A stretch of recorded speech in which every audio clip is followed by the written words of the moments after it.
Yes. One, as with any technological shift or new wave, right? There is this gold rush. You always have these people who are the charlatans, the snake oil salesmen, who come around and bluff and who kind of, position themselves as somebody great and all of that. I don't even fault them. It is in every single field. Any single field, there is some growth that it also attracts these kinds of people, like these grifters. I don't pay any attention to them. What we are focused on is truly what are actual business gains, what can be driven with AI at this point of time, with agentic engineering.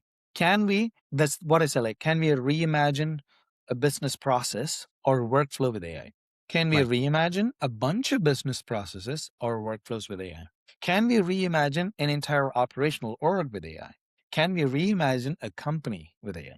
That is totally possible at this point, and that's what we have unlocked, and that's what we're going after. And I know all of these people come over with like, oh, we're going to do this in 1 week, and I built this in 1 day, and I made like $100 million or something like that for clicks. That's not, you know, business folks or C-suite leaders are not buying those. Right.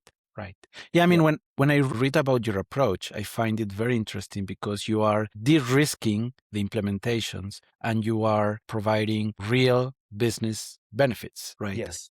And at the end of the day, on every organization, there's a maturity towards how much they can implement at a time. So I see your approach where you accompany these companies throughout their maturity process, right? And you lead them, but with specific goals and gains that are measurable, right? And also de-risking the situation because it's easy to say, oh, we can automate everything, and then it can blow up, right? So that's what I find refreshing and interesting about your approach. Thank you very much, Federico. And see, we operate with generally mid-market and, for S&P 500 companies and so on.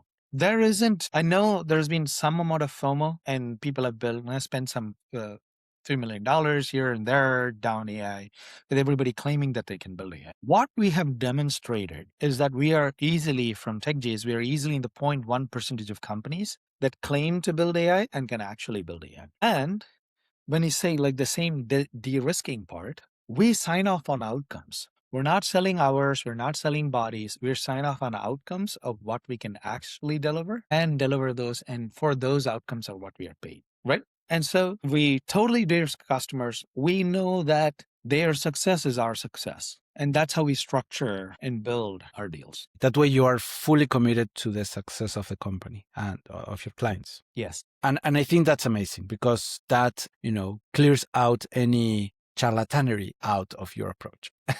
Exactly, right? So if we don't deliver, we don't get paid. It's not like, oh, we claim that we can build something magical and we Right. start charging them like, every week and every month. And then at the end of the 6 months, we're saying like, sorry, we tried, we couldn't get it, which seemed to be what a lot of other companies seem to have done. And it's very interesting, also sad in one sense, that we have had to pick up projects that were done by other, some vendors. And we realized that none of the work that they had actually done could be even reused. We had to just trash that. Right.